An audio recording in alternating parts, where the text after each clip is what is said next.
Inilah cara mengucapkan apa kabar dalam beberapa suku yang ada di Indonesia. Aceh, Nahaba atau Puhaba. Sumatera Barat, Baa Kabanyo.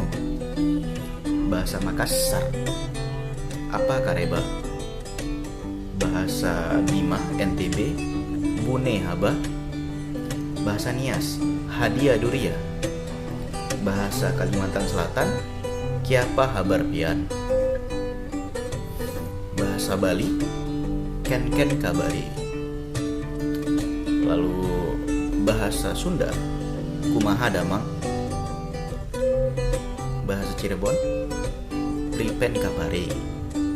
Bahasa Jawa daerah Surabaya, Yo Opo Kabari Rek. Bahasa Jawa daerah Solo, Jogja, Piye Kabari. Bahasa Betawi, gimana kabarnya? Bahasa Dayak, Banjar, Napa Habar. Bahasa Dayak daerah Ngaju, Narai Kabar.